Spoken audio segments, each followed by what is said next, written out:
Good morning. So first of all, I didn't know it was going to be this cold in DC. I thought, I was like, wait a minute, I'm from Chicago. Anyway, it is my honor and pleasure to introduce Ms. Mabel Taplin. She is a speaker, author, patient advocate, and community leader with over 25 years of experience as a registered nurse. She has various clinical specialties, including HIV, cardiology, oncology, and mental health. Mabel is a proud graduate of the Howard University. She holds a bachelor's and master's degree in nursing with a focus on community health and leadership. She's the founder and executive director of Joni Girls' Heart, a nonprofit which mentors high school girls interested in pursuing careers in healthcare. Through Joni Girls' Heart, she has mentored young girls around the world and completed several medical missions and trips to Africa, Asia, to Caribbean, and South America. This girl travels, please believe me. I can never catch her in one place. She is the Chief Encouragement Officer at Discover Her Life, LLC, an organization that helps young women to create their unique path to freedom, passion, and purpose through coaching, retreats, and workshops. She is the author of Words of Wisdom from Women Around the World, an inspirational guide and journal. Currently, Mabel is the community liaison with Theratechnologies. She is grateful to live out her purpose of empowering communities to be an active participant in their healthcare through shared decision making. In her spare time, she loves to curl up with a good book, try new recipes, and that are inspired by her travels, and dance in the rain. Without further ado, Ms. Mabel Taplin.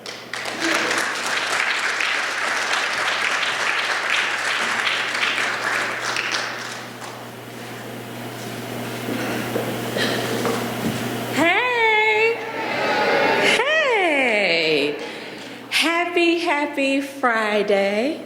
Ladies and gentlemen, good morning, and thank you for having me here. Good morning, Dr. Rana. It feels so good to see you in person. And Patty, I have been one of these people that have been attending online for the last couple of years. So I can say that it feels good to be in person. It feels good to be home. HU! That's right, that's right.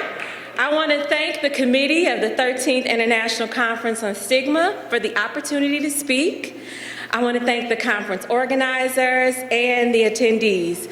I really want to acknowledge the commitment that you have to creating spaces for increased knowledge and building community. Thank you to my colleagues at Theratechnologies. The Theratech community team's mission is to build relationships through providing culturally relevant educational programs and resources to the HIV care community. Our vision is to improve health outcomes in the HIV community via focused education, relationship building, and capacity building. Today I want to talk to you about champions and the power of storytelling in ending stigma. When we think about the word champion, we typically think about competitive sports. Champions are athletes who win a series of games that put them in position to compete with the best of the best in their sport. Champions are winners. We celebrate winners. We admire winners. In some ways, we idealize them. There's something that comes over us when we are cheering for our favorite player. Our dopamine levels rise when our player scores or makes a crucial play in a game. It's almost like their success is our success in that moment. As a former high school basketball player, I identify with the dedication, discipline, and practice that it took to prepare for game time. Practice drills, rehearse plays, pushing myself, and relying on my teammates were all part of preparing for game days. You see, my teammates and I had hopes of being crowned champions one day. We wanted the accolades, the sense of accomplishment, and the admiration from our parents and our peers. The 2 years that I played high school basketball, we didn't win a championship. In fact, we didn't even make it to the playoffs. Of course, I was disappointed. So I decided that I didn't want to play basketball again. But I never shared the real reason why. The real reason was because quietly, I didn't feel like I was good enough. Anybody else ever quit something because you didn't feel like you were good enough? Or you felt like what was required of you was just too hard. You see, I told my parents that I wanted to stop playing because I wanted to focus more on my academics. That was an easy sell because my mother wasn't fully bought into committing to basketball over studying and reading. She was fully committed to helping me realize my dream of becoming a nurse, which I had been declaring since the tender age of 7 years old. My father, well, he was a different story. He had 3 whole sons that could entertain his dream of his children becoming star athletes, so I was off the hook. At the time, I didn't realize that the relationships that were built and the character that was developed laid the foundation for navigating many life situations to come. As my daddy often said to me throughout my life, baby, just keep living. Years passed, and although I didn't play, I still loved the game of basketball. And I would watch it often with my father and my brothers. As a Chicago native, cheering for Michael Jordan in the 1990s, boy, that was an exciting time. I'm sure like many of you in this room, I convinced my parents to shell out over $100 for some Nike Air Jordans. As a matter of fact, I recall people from all over the world running to purchase Jordans, some consciously and unconsciously hoping that wearing those shoes will elevate their basketball game. My younger brother, William, who surprised me today, is sitting there. I said, shh, he was one of them. But now he knows I know his secret. Any other basketball fans in here from the Jordan era? That's right. You see, I admired more than Michael Jordan's ability to dunk a basketball. I admired his work ethic, his fortitude, his patience, and his tenacity. To me, he was a champion before he won an NBA championship. He had the character of a champion before the world crowned him a champion. Let me say that again. He had the character of a champion before the world crowned him a champion. In her book, The Game of Life and How to Play It, Florence Scovel Shinn declares that life is a game and humanity are its players. Today I want to share with you a few stories of people that I have encountered that are everyday champions. They live out those same character traits that many admired in Michael Jordan. My challenge to you today is to see yourself, the people that you love, and the people that are in your sphere of influence in these stories. Do you want to live or do you want to die? Have any of you ever been asked this question? This is a question that a mother asked her 23-year-old son on June 19, 2007, when he called to share the news that he was HIV positive. He paused, pondering his mother's words, his mind racing. I want to live, he thought, but how can I live with this disease? HIV. This three-letter word seemed to hold so much power. This disease was affecting his entire family nucleus. You see, at the time, he had a brother that was living with HIV. His dreams flashed before him. He thought, I'm a college student. I'm educated. I'm loved. I'm in a safe space. How could I contract HIV? Filled with uncertainty, fear, and shock, he answered his mother in a low voice, I want to live. His mother responded, then live, son. You will live. I was the nurse that gave this young African-American man the positive HIV test results. As I sat there, I couldn't help but to think two things. The first thought was I have a younger brother that's the same age as him.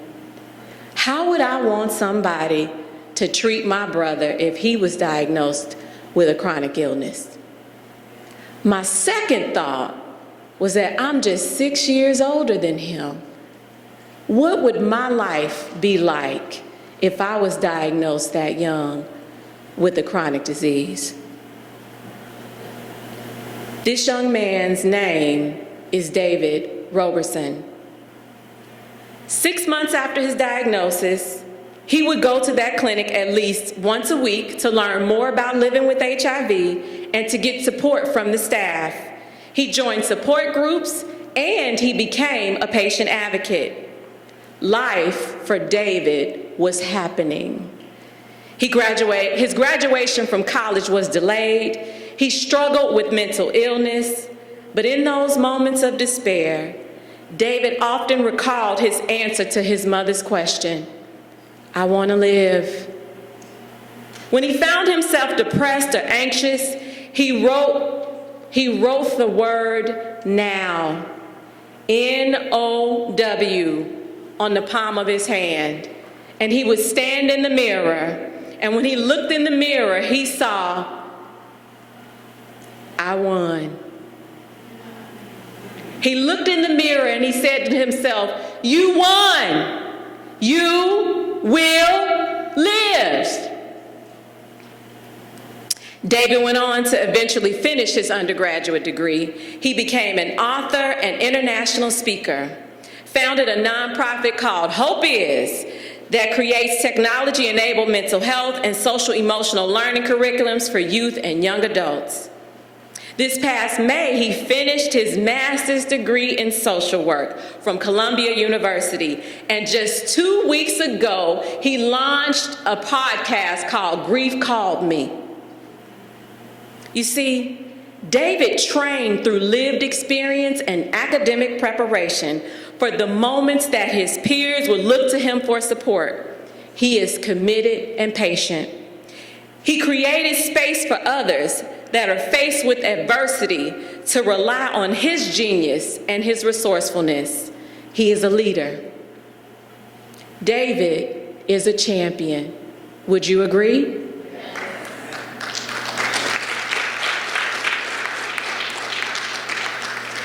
It was my first year out of nursing school. I was working on the oncology unit at the University of Chicago. It was my first real job. I was so excited to get my first paycheck because I was looking forward to taking my mother shopping.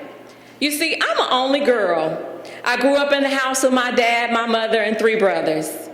My mother was my best friend. Shopping and going to have lunch at Red Lobster was our bonding time. So the one day that I got off work on time, anybody in here else know a nurse? You know, that never happens, right? So the day that I do get off work on time, I decide that I'm going to surprise my mother and take her shopping. So I came home to my parents' house. I was still living at home at the time. I burst through the front door with this big cheesy grin on my face. I said, girl, come on, we going shopping. I saw my mother sitting on the living room couch. I was so excited about the surprise that I didn't pause to look at her. She got up and she made her way to her room to get dressed. Shortly after, she reappeared wearing a sweater and no bra. I could see her lone breast imprint through her sweater. I said, "Mommy, where's your prosthetic?" She said, "I'm not wearing that thing. I don't like it. It feels weird." You see, my mother was diagnosed with stage 4 breast cancer the year prior, which was my senior year at Howard. She had gone through a radical mastectomy, chemotherapy, and she had had 1 round of radiation. I thought to myself, okay, we spent all that time looking for the right prosthetic, and now she ain't even gonna wear the thing. But I quickly refocused because we was going shopping. I was so excited I was taking my mother to her favorite store, Evans Furs, and we were gonna play fashion show. Chicago people in the house, you know, if you shopped at Evans back in the day, you were fancy. So here we go. We get to the store, I take my mother to the fitting rooms, and I put her in the largest dressing room with a chair. I said, "Wait here." You see, it was my job to be her personal shopper. I ran around the store gathering as many outfits as my arms could hold that I thought she would like.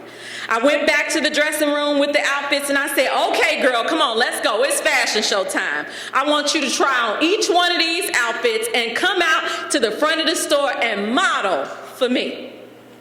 A few minutes later, she appeared in one of the outfits. I shouted, "There she is, girl, you looking good. I like that one. Go on, glamour girl. Which one do you like? That's a great color on you." I even solicited feedback from other women walking by. I led the pack. "Doesn't she look pretty in that dress?" Everybody agreed. I was her quintessential hype woman. I said, "Well, looks like we got a winner. Go on, try on the next one." "I can't wait to see the next one, Mommy." My mama was grinning ear to ear. I thought to myself, mission accomplished. My mama is having so much fun. She returned to the dressing room and reappeared to the front several minutes later wearing the next outfit. She was smiling her big, beautiful smile and twirling around like a little girl. "Oh, Mommy, you look so beautiful," I said. Then all of a sudden, a look of horror came over her face. She was looking at a group of women that were walking by, and I turned to look at what she was looking at. I saw unpleasant looks on their faces. In fact, one woman was pointing at her. I turned back to look at my mother, and she had raised her hands to her head, and she realized that she had forgotten to put her wig on when she changed her clothes. She burst into tears and ran back into the dressing room, and I ran after her. She was inconsolable. With her hands covering her face, she kept saying, "I'm a freak. They think I'm a freak. I'm a freak. They know I don't have any hair. I forgot to put my wig on." All I could do was hug her. I said, "Mommy, I love you. You taught me that people are going to respond to you the way that you present yourself to them. Those women don't know you. I brought you shopping here today because I am building your self-esteem. I'm pouring into you just like you poured into me. You taught me to hold my head high despite what anybody thinks of me or my choices." From that day on, my mother never put on another wig or prosthetic. She committed to embracing her body as it was. She embraced that although she no longer had the adorning physical characteristics that society told her that made her beautiful, she was going to show up every day, affirming herself and those around her. She inspired many to dig deep and and commit to live from a space that beauty, self-worth, self-esteem truly come from within. She became outspoken about her breast cancer journey and why she chose not to wear a wig or a prosthetic. She practiced radical self-acceptance. Somebody say radical self-acceptance. She shared her story with women in a support group and her Sunday school class. You see, fear and shame is at the root of stigma. When my mother decided to practice radical self-acceptance and share her story with others, she gave them permission to see themselves in her. She created a space for empathy. My late mother, Ernestine Joan Taplin, was a champion. Would you agree?